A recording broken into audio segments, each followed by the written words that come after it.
Welcome to North Node, the yoga and astrology podcast. I'm Becky, a yoga teacher, astrologist, and businesswoman. And I'm Laura, founder of Soul Sanctuary Studios, yoga teacher trainer, and wellness coach and consultant.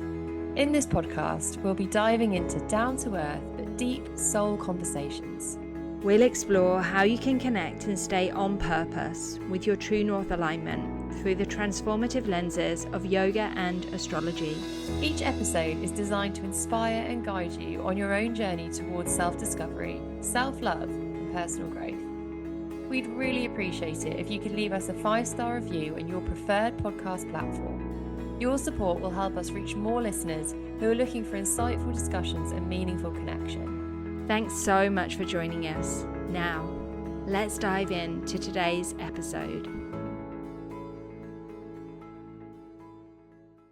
So welcome to this week's episode where we are going to be doing some end of year reflection and tuning into the things that we've moved through personally this year, our feelings on the collective energy as well. And I feel like a good way to open this episode is to really talk about why is reflection important? And for me, it's about really being present and kind of, I'm linking it to problem solving. Like the first stage to admitting you've got a problem is realizing you've got a problem. So it's really about self-awareness, right? So when we go through this process of reflection, we can look at the things that haven't gone so well and the things that have gone well, maybe the things that we feel grateful for and we want to call in more of. But unless we're actively like a participant in that process, if you like, then life has this tendency to just float on by and we never really take those moments to tune in with ourselves and notice what we're feeling. So for me, like it's an extension in a way of the practice of yoga, which is about being present on your mat, noticing how your body's feeling, noticing what's going on in your mind, your emotions, and really, we're just taking that practice off the mat and going a little bit deeper. So yeah, that's kind of where I'm at with this practice of end of year reflection. What about you, Laura? Yeah, I totally agree with you, Beck. And it's funny because when we decided to do this topic, I was like, oh, that sounds like a nice thing to do. Almost as though like I hadn't done it before, because I suppose I hadn't in years gone by sat down and consciously reflected, as it's, I guess, kind of a process that I feel like I'm doing a lot. You know, when we're in this line of work, it's like kind of always in self-reflection, kind of living mindfully and going, yeah, you know, I think I could have been a bit more open there, or I could have done this, or that went really well. But actually, it's been so lovely, like we just said before we started recording, to actually sit and reflect is quite a different practice, to really dedicate the time to do that. So that's been a really lovely experience. And I think what's going to come up for me is, you know, growth mindset is so important. Like, you know, they say if we're not growing, we're dying, aren't we? And if our purpose on this planet is to grow as a human and transform, then, you know, like you say, the only way we can do that is to be able to see what we've been doing and to take a moment to, as they say in yoga, you know, bring things into light. Like when we're working with samskaras or these deeply trodden patterns in our ways of being, it's only when we bring them into light that we're able to make change. So taking a moment to reflect and shine a light on, you know, things that have happened, maybe ways of being, maybe lessons learned, is how we're going to grow. So that's been, really useful for me as a practice. And something that I just wanted to add, if you feel like you fancy doing this, like setting the scene can be a really nice way to kind of kick it off, really blocking that time in your diary, and having it as like a bit of a sacred space. So maybe like lighting a candle, you know, pen and paper or whatever it is that you feel most comfortable, but actually just putting that time aside to reflect can be hugely beneficial. Because as you say, it's like, I think there's two parts of it. Firstly, if we don't recognize things that we could have done differently, we're probably not going to do them differently, you know, and they say if nothing changes, nothing changes. So we could just roll on doing the same mistakes, if you like, or like lower ways of being year on year, or we could take a moment to spot those and that will make a significant shift next year. But I also think like celebrating, I was really bad at this. I think I have been quite bad in this in the years gone by. It's like whether it's doing up a house and selling it, and like it's just always another thing to be doing. And I almost felt that like fear of like actually celebrating in case it went wrong. But then years go by and you go, God, I never celebrated that. Like, so I think, yeah, there's the learning and also the importance of celebration, because it really does recharge you and fill you with confidence. And that again is going to move you forward in a really positive way next year. So yeah, those are my thoughts around it. Yeah, I agree with that. And this idea that, if we don't celebrate and we don't look at like where we are right now, yeah, life can just pass you by and you never really recognize those things that you've done or like ways of being that have changed. Yeah. So if you could summarize this year in a single word, what would that be? Oh, it's a huge one, isn't it? And I wanted to react with this on like gut instinct. So when I read that question, like one word for the year, what would it be? The first reaction was what I went with, which was proud.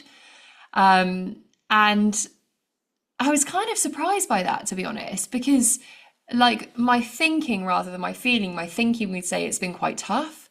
But my feeling, the emotion that came up was proud. And I guess those two things do go hand in hand.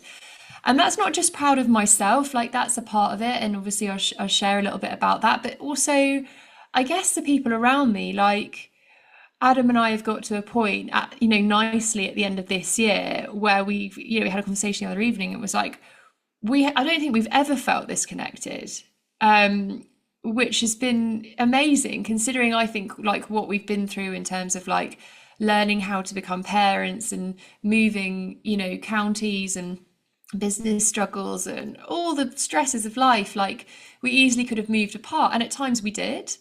But like navigating those challenges and getting better at communication and yeah, just connection actually has been a really big focus for us. And we're really honest when we feel disconnected and work at getting connected again.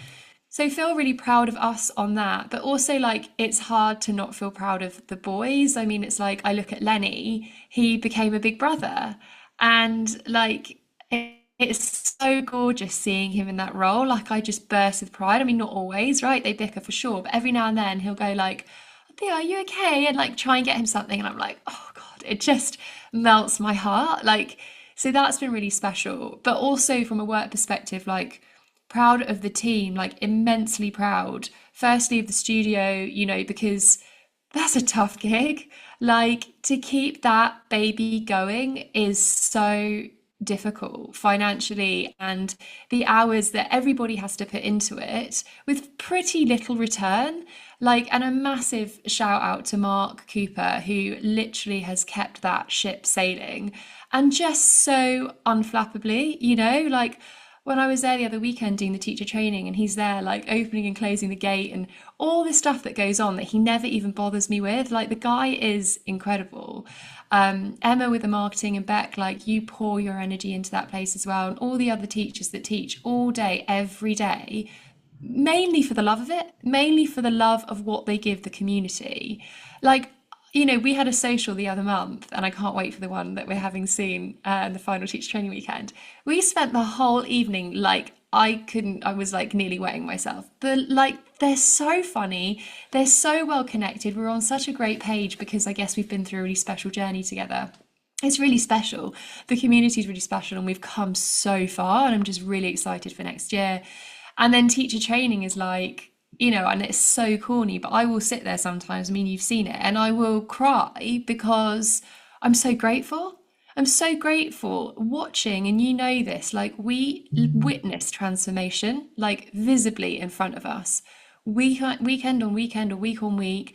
These people learn lessons and they change and they have these realizations, and you see them, they look different from when they start the training to when they end. And I'm not talking about like necessarily facially, but their energy is different. They have a vibrancy to them, a confidence to them.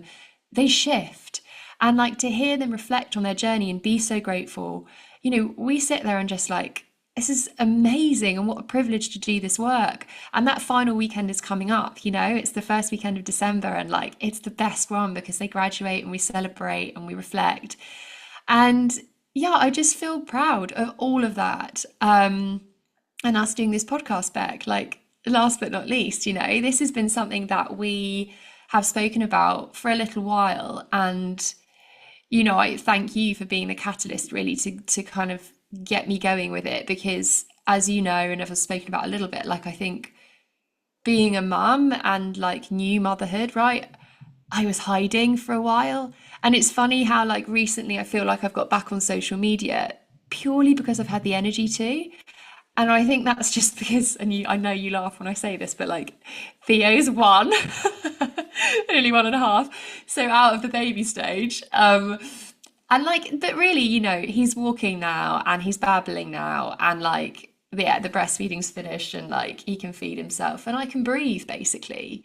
And that's just given me the headspace to go, yeah, I want to be heard again. I want to be seen again. And I didn't have capacity for that for years. So that feels really nice. And that's what I'd love to carry through next year a little bit. And I'm sure there's other stuff, but that's loads from me, Beck. What about you? Go for it. So one word for the year. I was tuning into this yesterday and I feel like my one word would be expansive. For quite a few reasons, really. And I was kind of feeling into like, yeah, what are like the top positive things that have happened and why do I feel like so expanded this year? And the first thing that I wrote down is actually doing more collaboration with other people.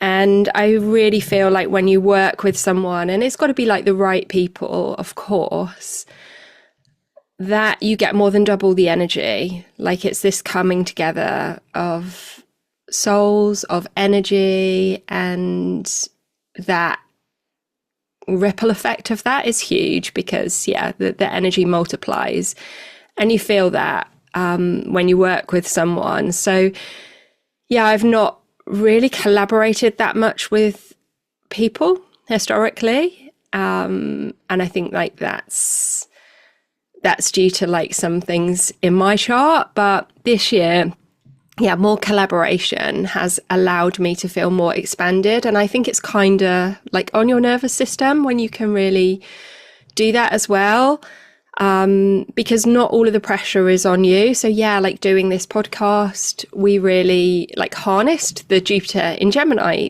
energy that we've had since the summer, and we've got it until next May. And then, yeah, I've done some other collaborations and at work as well in my day job, in construction.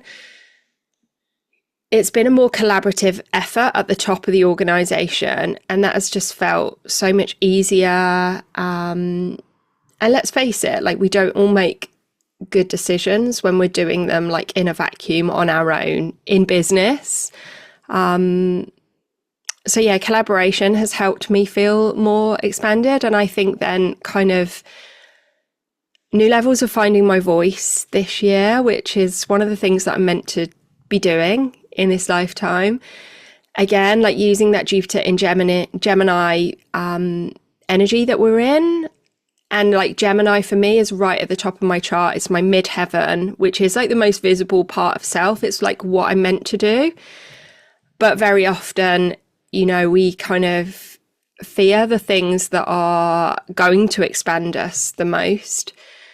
So yeah, doing that through the podcast, and also, doing things like every month at the studio, I've got my class, the Lunar Magic class, where I'm talking about astrology and like live in front of, however many people show up to that class on a Friday night, and then teaching a class that's tuned in to that energy. And I know like we've spoken about this, Laura, but like sometimes like a real edge for me has been having men in that class. And sometimes like it's not always, I feel like it's not well received by the men, like they're not always open to it. And I remember like the first time a man came to my Lunar Magic class and like I just cut myself short and didn't talk about the astrology for as long as I would normally. And like I had to really have a word with myself after that and just be like, you know, the description is clear on the class. And if you don't like it, like, don't come back, that's fine. But maybe you'll learn something. And I always try and talk about it in a way that is, you know, even if you don't like believe in astrology, like, you're going to take something away from this, I hope. And so that's been like a challenge and an initiation. And I think whenever you're reflecting on the positive things, you know, you sort of talked about this with your word, like, there's got to be some kind of like meeting yourself and like moving through a certain amount of struggle in order to feel like you can feel proud or expanded or whatever it is. Like, that doesn't just appear on its own. It's the result of like moving through discomfort, I'd say. So yeah, I think that's an important thing to like feel into. If you do this exercise of like reflection, it's like wherever you move through challenge, because you'll see the gold on the other side of that. And then things like in my day job as well, like I feel like I've used my voice a lot more, confronted some of the things which were hard. And that's not always easy for me, because I've got a moon in Libra that likes balance and will avoid confrontation. So yeah, like knowing that I can do that and actually you're more likely to achieve a peaceful outcome, like if you swallow the frog and say the thing that's hard sooner, you know. And then yeah, like speaking into like more of the woo-woo stuff, which, you know, I think that is kind of a lot of witch wounding and a fear of being seen to talk about things that are a bit edgy or are not rooted in so much in science and things like that maybe people aren't ready to receive. And I was talking to Jeanette, actually. She came to my class on Friday. She's one of our members at the studio, and she was like, I'm loving the podcast. And she's like, I've recommended it to lots of people. And one of the things that she said was, I thought it was going to be like really like technical astrology, but it's not. Like, it's woven in a way that makes sense. And that's really important to me, that kind of you're meeting people at where they're at and teaching them things and expanding them, but like in a way that they're ready to receive it and able to receive it and able to hear it. And, you know, by doing that, it feels like I'm stepping more deeply into my own North Node, which is in the first house of like finding self, same as you, but mine's in Virgo, which is actually about service, and it's about healing. The highest kind of archetype of Virgo is about healing. And what does healing really mean? It means like wholeness. It means bringing together all of the parts to create a whole. And yeah, and then I think from there, like, you can become more expanded yourself. And I think, you know, sort of give that out to other people as well. And as always, you know, like, I've been working with astrology for quite a while, but I feel like your path towards your North Node deepens so much and richens over time. So yeah, I would say, you know, that's where I'm at with my my word of the year and how I'm feeling. And I feel like we have talked about challenge a little bit today, but we've sort of made that positive spin on it. And I feel like to give some balance, we should maybe talk about some of our like top challenges for 2024. So for you, Laura, like, what would you say some of your top challenges have been this year? I will go into that, Beck. I'm not trying to avoid it. I wanted to ask you a quick question, if that's okay. On the bit that you said about, and I know we spoke about this at the studio, about the men attending your class, and you say that quite unapologetically and like boldly, that there is a distinguishing point in you between men and women, not necessarily between people who are open-minded and closed-minded, because we know there can be men who are open-minded and there can be women who are closed-minded. So I wanted to ask a bit more about that, in terms of like, is it that you generally think that the men are more closed-minded towards the astrology stuff, and you can see that. Is that a way of being in the charts, or what is the detail around that? I feel like it's because we are so in the toxic masculine. A lot of men are so in their toxic masculine. And we talked about Mark earlier, and he is one of he's just a man who is in his divine masculine. You talked about him in a way. He opens the gates for us. He caretakes in that studio. But he does it in such a beautiful way. And he's so open. And for me, he is like a really good example of a male who has amazing balance between his feminine and masculine poles. But I just think and that's because he's done a lot of work on it and spent a lot of time around women as well, actually. He sat through our teacher trainings listening to us and our challenges, right? And he does so like with such grace. And, at times I think if I were him, like I might be a bit triggered, but he never appears to be like that. And I think, when we're talking about astrology, the science, there are different ways of explaining astrology through science, but because it's so discredited in so many ways, and men are so left-brained about logic because they've been conditioned to be that way, even more so than women, I think, there's just like this closed-mindedness and not being willing to listen. And then I think there's this projection on women, especially, women like me who do talk about astrology, to be like, she's crazy and she's away with the fairies, and she, like I've had people ask me if I'm in a cult and things like that many times over like the years,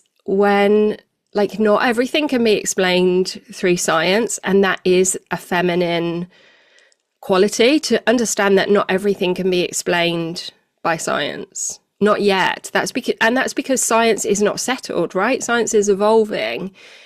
And maybe the science just hasn't explained it yet. And, like I would say, actually astrology is quite a masculine topic. It's like it's called, like, in some of the books that I've read, it's said to be like the mother of all science and the mother of all maths, because like there are so many equations. Actually, you don't see it in astrology, but there are, because we use software nowadays to like generate charts and things like that. And it's the mother of all science because it understands that everything is connected. And so, like I definitely, if I see a man as booked into my class, sometimes I'm a bit like, I wonder how this is going to be received. And I've had men who sit there, like literally won't make eye contact with me. And then I've had a few men come to my class who have been like much more open, and that's really beautiful to see. And I'm waffling a bit now, but I also just want to say, like, I think another reason more women are kind of finding these ancient topics and stuff like that, yoga, astrology, is because there needs to be this rebalance of energy. And for me, that has to come from the feminine. Like, what are we no longer prepared to accept in the world? And the Dalai Lama said this, didn't he? He said, it will be the Western woman that changes the world, because she is open-minded, because she is realizing how we have been controlled by patriarchal belief systems for so long. She will awaken to that, and it will be the Western woman, because, we have a lot of Western women now are working. They have more resources, whether that is, the ability to do courses and things like that, or use the internet, but we have the money to do that as well. We have the money to go to a yoga class and receive some teaching from a teacher that then might send us on a path of awakening. So yeah, I think we're just seeing a rebalance of energy, and some of the men are just not there yet. And I say that without any judgment. And I love men. I work so much with men in my day job, and the shift in the male species in the last 20 years has been incredible, actually. But there's a long way to go in order to balance that toxic masculinity that we see woven through every part of society. And yeah, that was my little kind of side topic. Oh, I'm glad I asked the question, because there's so much richness in there, and it leads on really nicely to challenge, but also what we'll get to towards the end of the podcast, which is these world reflections. So not our just personal reflections, but the kind of cultural reflections. So we'll touch more on that. But yeah, I just thought, I was curious, but maybe people listening might be like, oh, should she be that kind of distinctive about men and women? And I know that it's really educated from you in that respect, and I think it's important to share that. So what has felt tough for me this year, back to your original question, and do you know what, it plays into what you've just been talking about, because for me, this year for me, I think, has been about growing up. I'll be honest. I feel like I became an adult this year, and I know I'm going to still be becoming more of an adult. And as my kids get older, the challenges change, and you kind of continue. And I'm sure I'm still very naive and all of that. But something about becoming a mum of two is I sort of know what I'm up to in the mum game now. We've hit new challenges with Lenny around emotional and behavioural stuff, not just changing nappies and sleeps and stuff. And I think with that has come this real confidence in I feel like I know what I'm up to now. I feel like I know kind of how to run my businesses, and and how to kind of be a mum, and I've become, I think, less nicey, less kind of people pleasy, and I feel like I care less about what people think, and I'm just kind of doing me now, which feels really nice. I feel like I'm putting a positive spin on that again. I think that's because, if I'm really honest, that motherhood hit me like a bus, and nothing could have prepared me for it. Purely just the sheer relentlessness of it, and having two, which was my choice, but the juggle around work has felt impossible at times, and it's had a real impact on Adam and I's relationship. You throw a stepdaughter into the mix, and his new businesses and things like that, and just really tough, a very tough year. And part of the toughness in that, I think, is feeling like the load was just so unfair. For a fair amount of it financially, I was the provider, and that's no disgrace on Adam at all. It's just that our businesses ebb and flow, and that's kind of how it played out this year, and it may change next year. But that felt a lot to also then be the, primary caregiver for the boys, because the default is mommy, they just want mummy in the middle of the night to do the breakfast, to do the teeth, to get them dressed. And by the time you get to Lenny's age, it's only mummy's dressing me. They're very vocal about just mummy. And, I think also, rightly or wrongly, the pressure to kind of stay fit, which I want to do, but I do feel, as we've spoken about before, there is this pressure for women to appear in a certain way, maybe to keep up on social media and all of the stuff. I just had to let a lot of it go and go, I can't do it. And I found that really difficult, and that led to a lot of anger. And I spent a lot of this year pretty angry. And interestingly, I was kind of aware enough to know that I wasn't angry at Adam. And the reason that I could really see that is because of how much he does. And I've said this before, honestly, I know hand on heart, he does so much more than a lot of other guys out there. So it wasn't that I could say he doesn't do anything. It wasn't that at all. It was the cultural setup of the expectation that women now have to basically go halves on income, if not more, which I find, if you really dig into it, is often the case.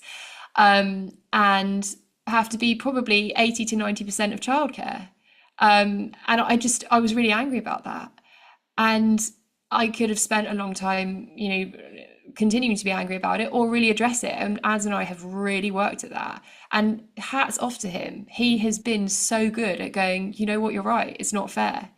And only the other morning it was like I was getting all the kids, like the laundry's done, the dishwasher's emptied, like, and I was just like, God, I feel like I've got so much more energy because you're being so much more considerate and so much more helpful. And it was just an awareness that, and he loves it. He loves being able to provide and see me happy and have energy. And then, that has other repercussions where we have like a healthy relationship because I'm not so absolutely knackered. I've been able to go, off to work for the weekend, and the boys have had to lean on him and rely on him.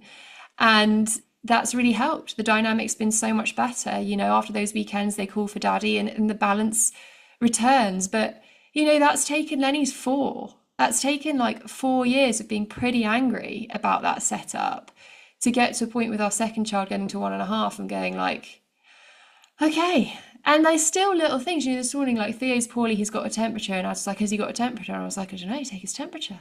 And he gets a thermometer out and he's like pressing all the buttons. He's got no idea how to use it. And I'm like, how? We've got a 4-year-old who, they're ill every week. How has it got to this point you still don't know how to take the temperature? Because it's all on the woman. And so I'm not saying it's perfect by any stretch of the imagination. There's a long way to go. I'm just saying it's a lot better. And that's made a huge difference. So that I have found really difficult, the female role, juggling work and the expectation of being, full-time mum. I still have a lot of anger around that. But what I'm deciding to do, and when we talk about kind of where we want to go with this next year, is I really want to help both men and women through that. And I would love, I haven't run it past you yet, but a subject that we could talk on, next year is very much about like men and women. And then I would love to do an individual session on supporting men at this time where we are astrologically and where we are energetically in female and male relationships, and really helping them understand, firstly, what is divine masculinity, because we say that because we know about it, but to be honest, even 6 months ago I didn't really know the terminology. So to really educate on what that is and how they can cultivate it, because they don't know what it is, and B, they don't know how to do it. Adam would say to me a lot of the time, just tell me what to do, and I didn't even know how to help him do it. So I think people are really lost, and I want to try and help in that area. I see a lot of like men and women fighting at the moment, and it's because the women are knackered because they're doing everything, and the men want to help but don't know how. And it's about coming together a little bit more. And I know we're going to share some videos on this, which, we've been sharing between us, which is so helpful. But it's like, Gabor Mate is, always talking about the female load and autoimmune disease. I mean, women are suffering, breast cancers, all these things that affect women because of the load. And it's fertility, which I've spoken about for years, like fertility is massively on the decline. We're in a crisis, and it's because women are trying to be men, and they have to be, because the men don't know how to, like we've seen, contain women anymore in a healthy way, in a way that we actually need, not in the like archaic caveman thing that we don't need anymore. So I think people are really lost in that at the moment, and I've personally been really angry about that, especially through motherhood. So that's something I'd love to work on next year. And I'll say one more and then I'll leave it there. But the other thing that I think I've struggled with is I've been quite critical of the people around me. And it's funny how I thought, like I did my, 200-hour whatever over 10 years ago now. And I realized then the danger in that. So, you do a lot of this self-work, and then what can happen is that your relationships change, and you start to kind of see ways of being with other people that you're like, oh God, like I've moved beyond that. Why are you still doing that stuff? And there can be almost a lack of respect, at least that's been my experience, and then like a breakdown of the relationship because I don't respect them anymore, so I don't really want to hang out with them. They don't kind of expand me, they contract me. So I'm like, pfft, and I let a lot of relationships go. And I think that's okay. But there are some relationships you can't let go of, right? And things like with my mum, who I hope I haven't given her too much of a hard time this year, at least on this podcast, my sister, siblings, in-laws, these people who I don't want to let go. I love them dearly, but I've felt really angry as well about like, where's my mum? Like I feel like I'm mothering a lot of the time because I'm doing a lot of this work. like she's my big sister, but sometimes I don't feel like that. You know, I had kids first, and like I feel like I'm a lot of the time teaching the people who I would like to be looking after me. And I guess that runs with ads as well. It's like, why am I always the one like looking after everyone kind of spiritually, emotionally? Like, who's looking after me? And actually, Beck, like I lean on you massively on that, because it's really important to have people who can like hold you in that space. And so I think with that, again, instead of, I guess, like just being raw with the emotions, is I felt angry about that too, and disappointed, and in a way have grieved like a loss of like mother in a way. Oh, I feel like I'm gonna get upset. Oh, Yeah, because I just feel it's like a sadness, isn't it? It's like, you know, you move on from kind of needing that.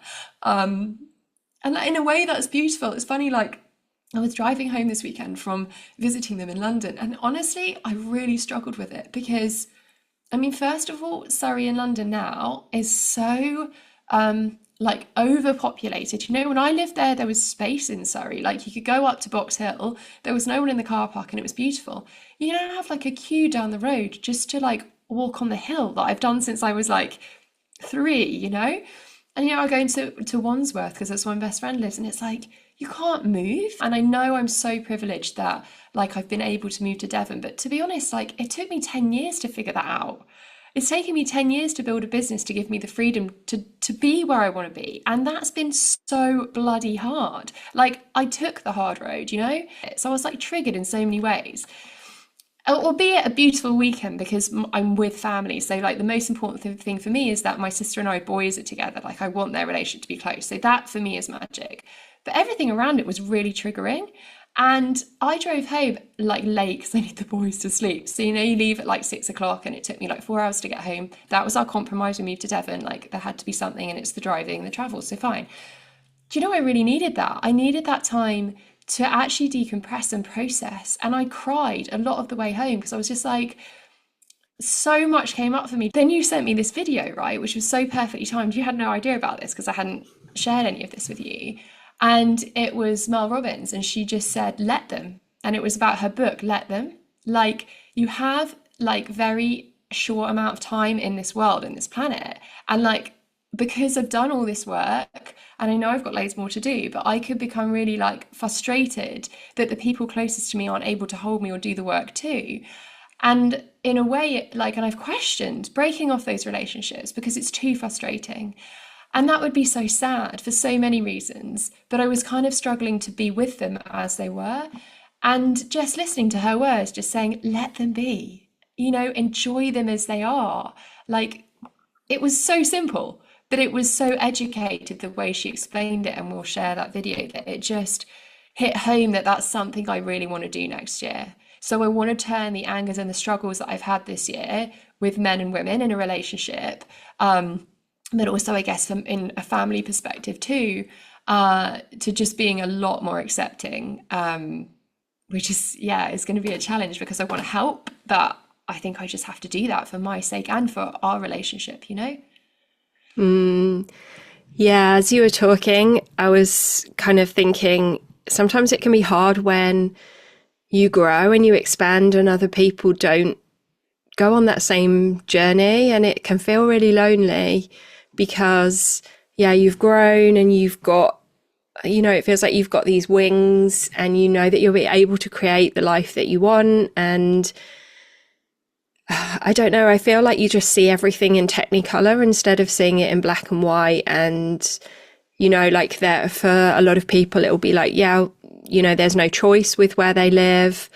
And yes, you know, we are privileged in terms of being financially, you know, perhaps more secure than, you know, maybe we've both been in the past. Like I've not always been financially secure for sure. And that's been a result of work and showing up and knowing that I wanted to have financial security so that I could have more choice and freedom in life. Because yeah, money like doesn't buy you happiness, but it makes things a lot easier. And we talked about this in our money episode that we recorded last week.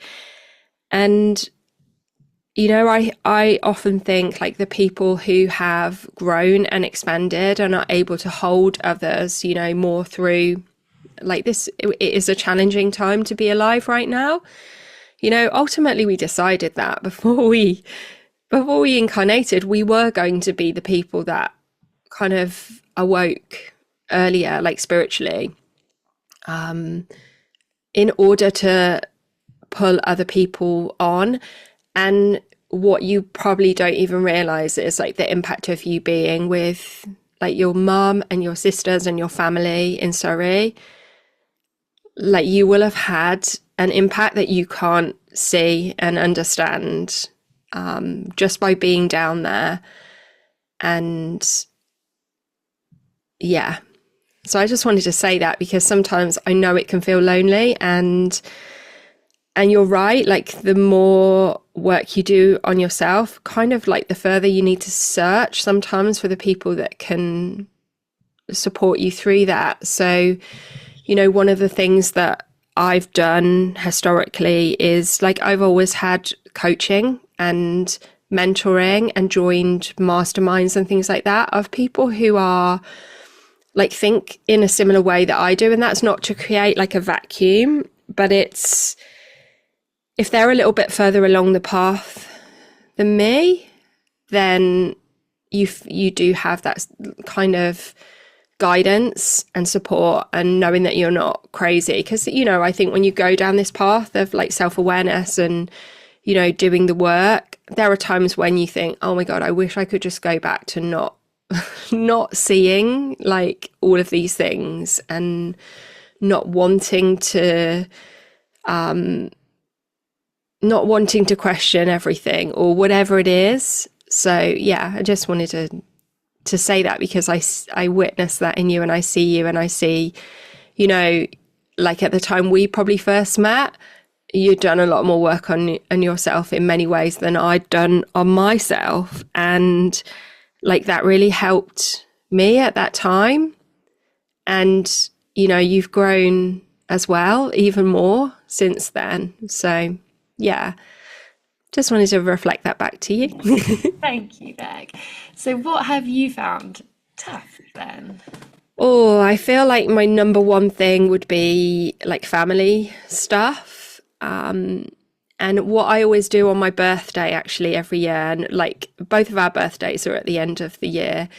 So it kind of ties into, you know, that kind of annular Gregorian calendar thing as well. But one of the things that I always do around my birthday is run my solar return chart, which gives you your chart for the year ahead.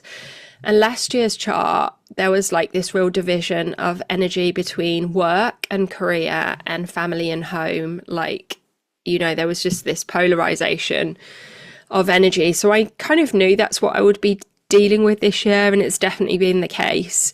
So my top challenges really have been a lot around family. So my eldest daughter, she is 12 and a half now, right now as we're recording this.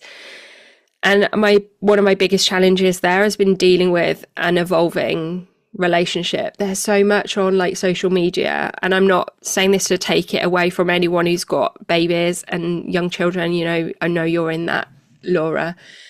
But there's a lot of support around for that, and a lot of people sharing, you know, yes, like in a way it's meant to be hard and all of this, but there's not so much around for like when your children reach this kind of like tween and teenage years. So it's been like adjusting to this evolving relationship. She was my first baby. Our relationship was really close, and, you know, you sort of go from this space of them listening to you and you knowing that you're the primary influence in their life to that no longer being the case. And, you know, we still are close, but she is through in that stage at the moment where she's much more private. There's obviously a lot more going on inside than she vocalizes. And yeah, that's been hard. And like friends become more important. And I read something, and this can be like the pros and the cons, right, of the internet, because you see things and it brings things into your awareness, which is great. But I read something and it said like when we lived in like these real communities where it would have been like family and then children, you know, all the children would have been growing up at the same age. Like family and the people close to you would have still been the primary influence on your child's life throughout their whole life until they reach adulthood, right?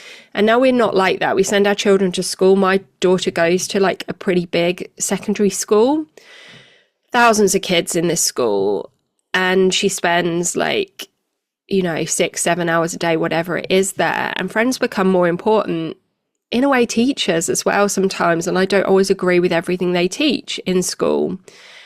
And so for me, it's been like this, it's been grief really for the relationship that we used to have and the way that she used to talk to me, and she still talks to me. It's just not the same. She's just not that little girl anymore. And so then with that, for me, often comes like this guilt because I work a lot. And I often think, okay, like if I could homeschool, would this be different? Because I wouldn't be outsourcing this education. She wouldn't be spending as much time with these people friends that, let's face it, like I don't know them. I don't know, how they're being brought up and things like that.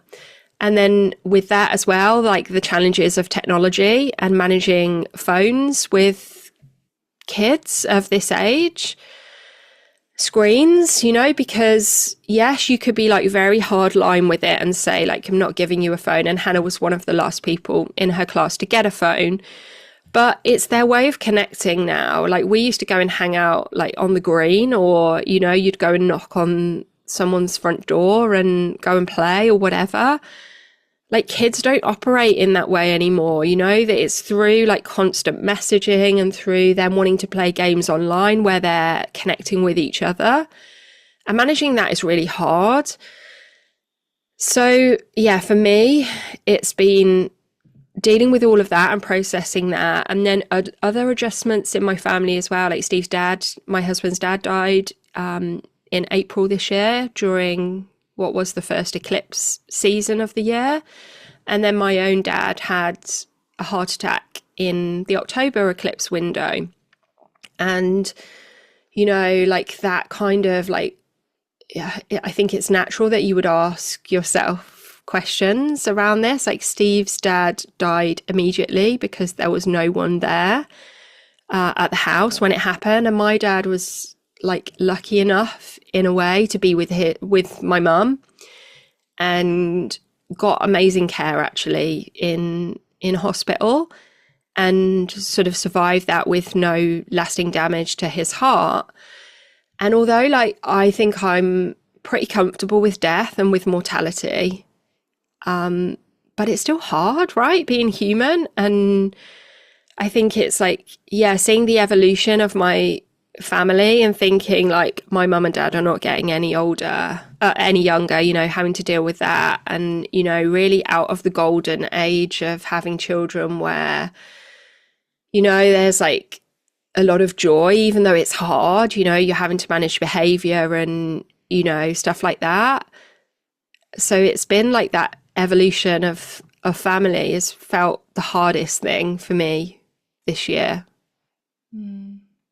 It is tough, isn't it? They say like the lessons we need to learn are the ones closest to home, aren't they? Like often, we can feel like we want to jump on a plane out of here and travel, but actually if you want to grow, like your own house is probably the place to do it. Like it's so difficult. And I know what you've been through, been so hard with bereavements and father figures, struggling is a really hard thing. But okay, so what have you learned from that, Beck?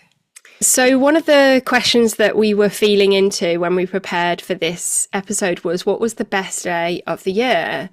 And I feel like I've had, despite the challenges that I've spoken about, I've had so many amazing days this year. And, I'm a pretty optimistic person. I'm always able to see like the good in most situations. And what came through when I was like writing on it was the best day of the year was, in a way, like the day or the day after my dad had his heart attack. Because do you know what I felt was just so much like unconditional love. And I really felt like the depth of being alive, because there's like all this grief and sadness and all of the emotions that come to the surface when like these really hard things happen. But oh my God, like to experience that and like the sadness, you know, it means that you also are able to feel like so much love. And I remember like the day after it happened, I was driving somewhere and the kids were in the back. And, you know, like when you're looking in the mirror and, you know, you're looking at them a little bit and obviously like you're concentrating on driving and stuff as well. But I just like the love that I felt for like them as a result of like my dad and my mum having me. And it was just like this real gratitude for like the lines of ancestry that have gone before.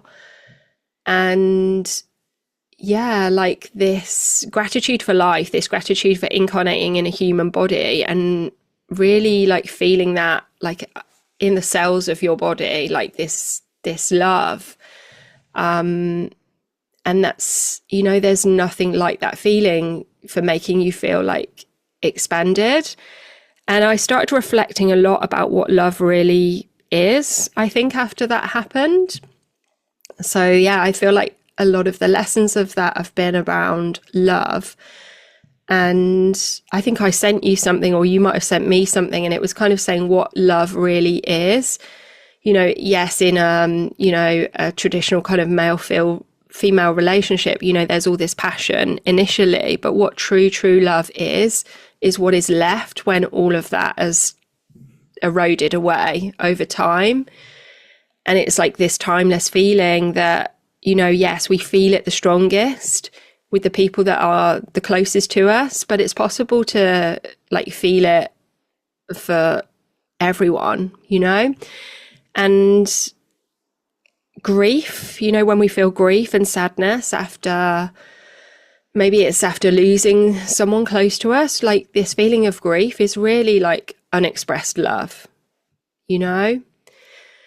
So yeah, I would say like there have been a lot of lessons around how life really is meant to be a return to love over and over and over and over again. Like you're chucked all these challenges, all these triggers that are going to make you feel angry and feel lost and feel confused and feel like, I don't know who I am anymore. And it's like moving through that to return to like love for yourself, and then love for your family, and then, you know, love for humanity, and humanity needs love. So yeah, that's been, I would say, my challenge and what I've learned from it. What about you? What do you feel like your learning has been? Yeah, I couldn't pinpoint a day. I was like racking my brains, and there was some stereotypical stuff coming up about like moments on holiday and like moving into a new house. There's been like loads. There's been so many great days, great moments. My main moments are when I see the boys together talking. I mean, it just makes me laugh like nothing else. That, you know, you create these humans and they talk to each other, and it's so funny. So I absolutely love that. But the one thing when I was reading, you know, your message around that, something had happened during the day, and it felt like a real shift for me. And it's sort of part of what you're talking about in terms of love, and something that I've also struggled with. And it relates to what you're talking about with your older girls as well, because obviously, so my stepdaughter is 10, just 10, and she's struggling at the moment with friendships at the moment at school. We knew that, and we'd spoken to the teachers, and had very much been around that it wasn't that no one wanted to necessarily play with her, but that she felt like nobody wanted to play with her. And I instantly, I was like, okay, this is my jam. Like, I can do something about this, you know. And so, you know, she came and saw us the other weekend, and she loves horse riding down here, so we take her horse riding. That's like something that she loves, which is interesting because that's what I used to love when I used to go and visit my dad on the weekends. And so we started doing that with her, and she absolutely loves it. And then it was her birthday weekend, and she sat in the car, and I hadn't seen her because I'd taken Lenny to football beforehand. I kind of squidged her knee and was like, "How are you, Poppet? Like, how's your week been?" And she got really upset. She started crying, and I was like, "Oh, it's her birthday week." And I'm thinking like, no, maybe I shouldn't have asked, or because I'm still very new at this, like, especially the older, because I see Chloe every other weekend, but like I'm not, it's new to me really, like the older kid stuff. So I was like, look, we'll chat when we get home, don't worry, like just let it all out, it's all good. And we had her cousin Lexi with us, so Adam's brother's daughter, and Lenny, and they just mucking around in the back. We got home, they carried on mucking around, and I chatted with Chloe and just really like went through some stuff with her about everybody feels that like self-doubt. Everybody has that voice in their mind, and it's really just about who decides to step over it and keep practicing not listening to it. And when Ads got back from rugby, he's quite shy, and he was sharing some stuff with her around what helps him and asking questions about people and stuff, and wasn't sure if she took it on board, and like really questioned myself the next few days, like, did I handle that right? Was I talking to her too like a grown-up? Did any of that, and I just really want to help, and I just didn't know if I did, and I didn't really have the contact with her to find out. And then Ads came back from a mountain event the other weekend, and he'd spoken to her mum, and her mum said Chloe came back and said like Laura really helped, and could she send us some stuff that could like help us going forward. And I was just like, oh my God, that felt like a huge like step forward, because I really care about that stuff. And like I also just had so much like respect for her mum to be able to say to Adam and his new wife, like, can she help us? I thought, what a woman. Like that must have been a really hard thing to say. And Chloe is the kindest, most considerate, sensitive soul, and that's come from her mum for sure. Like, I mean, Adam as well, but like she lives with her mum, right? And I know what it's like to be a mum, so I know how much of that has come from her mum. And for her mum to then reach out and say, like, can you help us? I just thought it was amazing. So, like, I'm really looking forward to hopefully next year just kind of being able to help a bit more in that respect, and feeling like I have a bit more impact. Because the stepmom role, I think, is really, really difficult. And it's something that, again, like you say, there's a lot of work around new mum stuff. And I get that. I really get that. But there's not loads on stepmom. There's not at all. And there's not so much on the older kids stuff. So I guess for me, I've got the 1-year-old who's, I'm just trying to keep alive from not throwing off the sofa. You've got Lenny who's having the toddler meltdowns. And then I've got the like 10-year-old emotional stuff going on. Like it's a lot. And so, yeah, just having some feedback on that was all okay was, was really nice. So that was a bit of a highlight, I guess, maybe of the year. Yeah, because it's been a struggle. So nothing flashy really, just, I guess, hope for next year. It's beautiful that you picked like that moment. You could pinpoint that moment. And in a way, like that is such an integration of your self node of like this, the forced caregiving thing, because what the forced caregiving thing can look like is like doing everything for someone, and what you're being asked to do is to help people in that way where they can then gain the tools and the wisdom in order to take that forward for themselves, rather than, it's like, if we do the thing where we just make it easy for someone all the time, and, what you could have done is said, oh, like, that's such a shame, Chloe, and then like given her a box of Maltesers,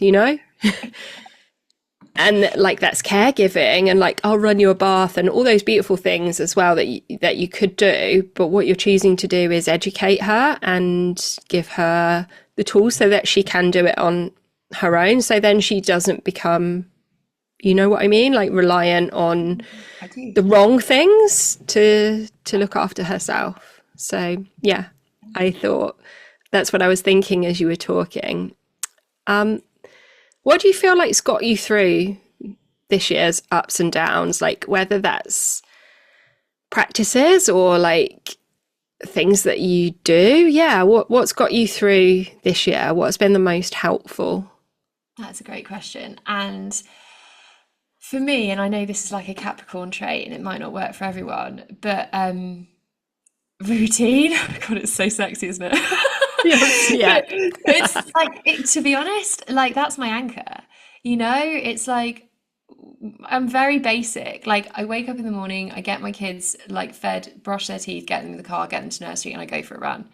And if I have time after my run, I come back and do some yoga. I know I'm teaching yoga, every other night sometimes for the online teacher trainers, and then coming to the studio on the weekends. So I've got that too. But it's like, I do my run, I come back, I shower, and I sit down, I work. And like I go and I collect my kids, and I love my evenings with them, and they go to bed.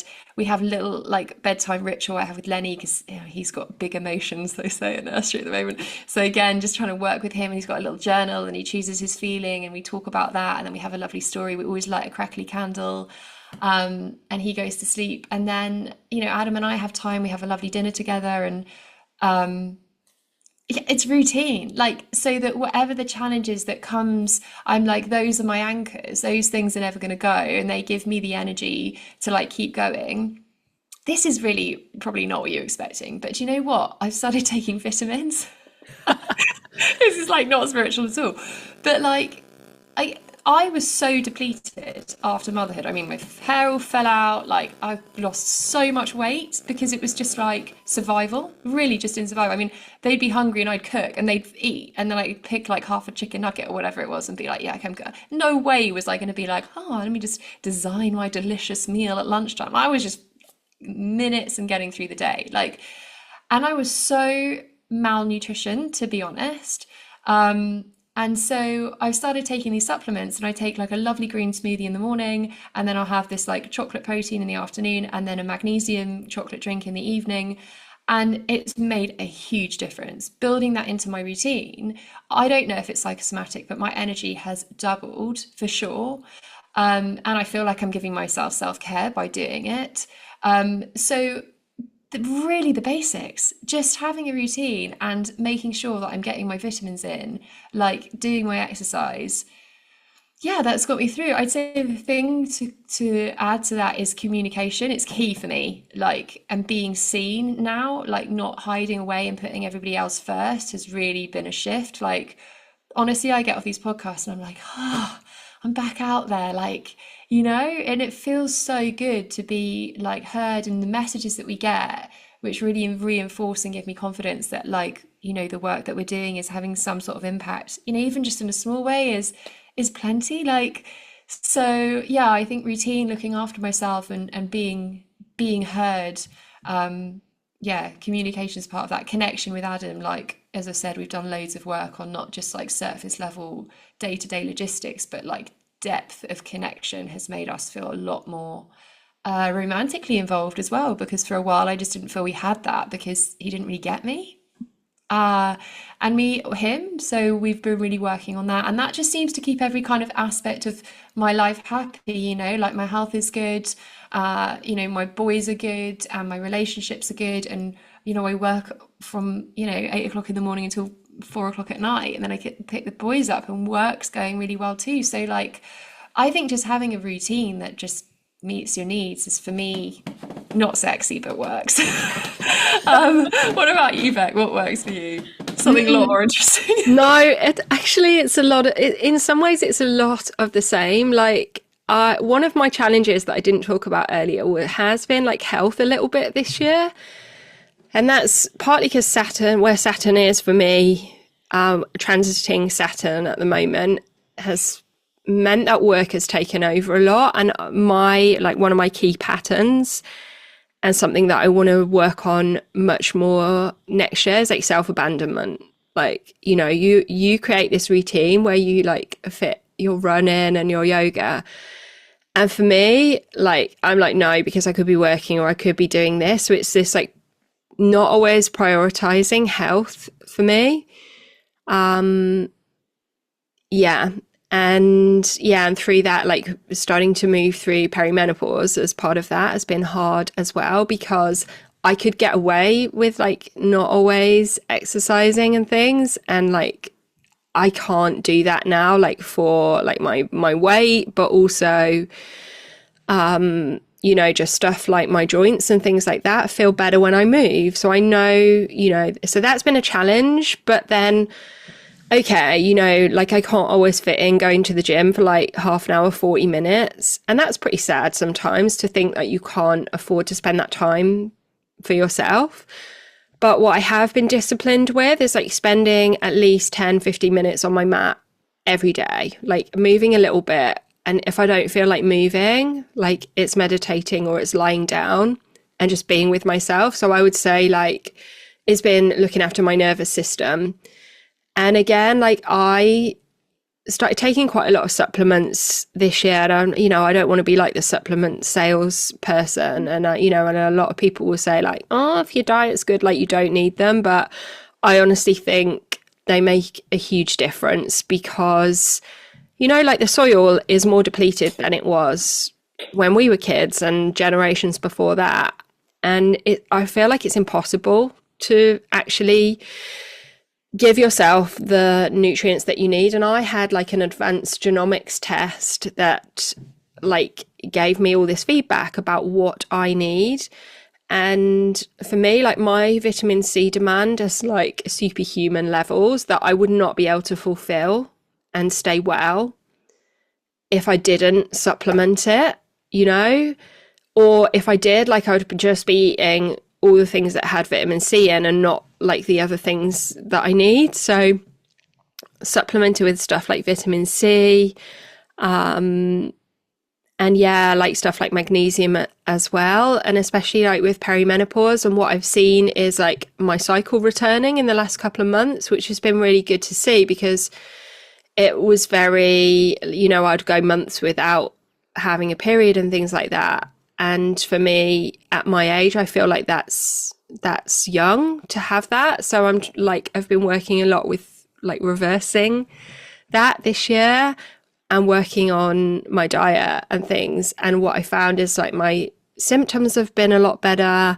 and my sleep has transformed, which changes everything, as you've said. You know, if you're not sleeping well, yeah, like everything else kind of goes to shit because then you eat crap and you haven't got the energy to exercise, all of those things. So yeah, like a lot of the boring stuff for me has got me through this year. And then I think what I wrote, you know, you spoke about the podcast and finding your voice and things like that. I wrote like feeling like I was of service. So like helping people through, whether that is in my day job, through doing readings, through yoga, because for me, like when you feel like you're of service or like you're contributing, perhaps that's a better way of putting it, then you feel like your life is on purpose. You know, it's like that missing piece in the puzzle is like contribution. Tony Robbins talks about this, doesn't he, with the human needs. And like once you've got the basics covered off, it's like then it's contribution and growth. And I feel like the more that you contribute and the more that you are of service, it allows you to hold more, have capacity for more, because you're so excited about the things that you're doing, that then everything you do comes from a place of overflow and like a place of, I get to do this and not like I have to go to work or I have to do that. I know you don't feel like that about work. Like, you know, you never feel like I have to go to work. Yeah, you know, there might be certain things like certain tasks that we have to do that like we're like, oh, you know, but it's outweighed massively by I get to do this. So yeah, that's been, I think, the things that have got me through this year. And so then, Beck, what do you see as the kind of more world reflections and where we've been this year as humanity, or where we're going? What's your insight on that? Yeah, I feel like we're alive at such a pivotal time, really, for humanity. And we've all chosen to be born at this time to kind of witness where we're at right now. Like, I've spoken about this a fair bit, that we're seeing, you know, in a way, we're seeing the worst of humanity and the best of humanity all at the same time. And we're starting to see the beginning of the end of things like patriarchy, of hierarchy, and control, which is why it's been like so intense in many ways as well. We've had like war in the world go on and escalating tension. Things like elections, both here and in the US, which are always divisive because we're made to choose between like this over here or this over here, and you're like, nah, none of it. Like, I don't want any of it. Like, no. So we're seeing like maximum division. But in a way, like, that's exactly what we need to see in order to move us towards a place of unity. And I'm not talking about like all love and light and all of that, really. I'm talking about like truly, truly accepting everyone's differences and honoring them. And I think when we start to see that in our own lives, then we know it's going to ripple out into the world. So you talked about community a bit earlier with the studio, and the studio is a beautiful example of this. You know, what community is it's a collection of people who kind of have each other's best interests at heart, you know, no matter what. And when you can start to see that at the micro level, and actually not just see it, but work to create it, like whether that's in your work, in your family, you know, and I really feel like I've felt that so deeply this year, like in my day job, at the studio, you know, in the online space, even in like my street, by the way, is like it was in a magazine. It's like a real trash magazine, but it was like the friendliest street in Britain, because everyone really cares about each other, you know? And that means that when you see that at a micro level, it's possible at a macro level.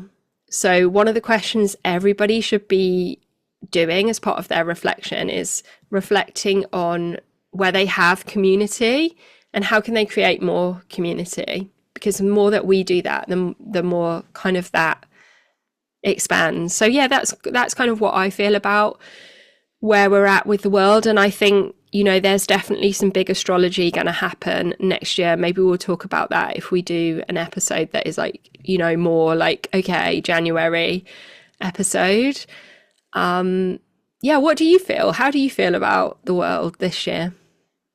For me, it's connection. I think people are waking up. That's what I've seen. Maybe it's just my experience or the algorithms on Instagram or, you know, the circle that I'm in, but this demand for astrology, like, you know, people, I think it's connection. I think it's kind of seeing through the constraints of what we've been told, you know, about having to have the 9 to 5 job and the mortgage and to live in a certain place, and shift values onto like space and freedom and autonomy, and health, and women finding their voice and being connected to themselves. And for me, it's been a process of like, you know, create a life that you feel connected to, and connect to yourself in terms of like the female cycles. But then, you know, I spoke before about that and getting to know you and your moods and your hormones, and like get connected with yourself. And then that begs the question then, you know, when you've kind of got all that stuff nailed off and ticked off, which is why that routine thing is so important to me. And then it's almost that like, you know, what's the anomaly? So why is there something else going on that I don't know about? Okay, so it must be astrology. There must be something bigger going on. And waking up to that and going, yeah, there's so much going on that impacts us, and getting educated in that so that we're living consciously, we're living awake and connected to ourselves, to each other, having real conversations, men and women getting back connected to each other, men getting connected with children. You know, like it's about connection and waking up for me, and living in a way that is much more conscious, and that you're in control of, really, you know, your own destiny, rather than all these have tos all the time, which is so, I feel very, you know, keep up with the Joneses, and like not really actually making anyone happy.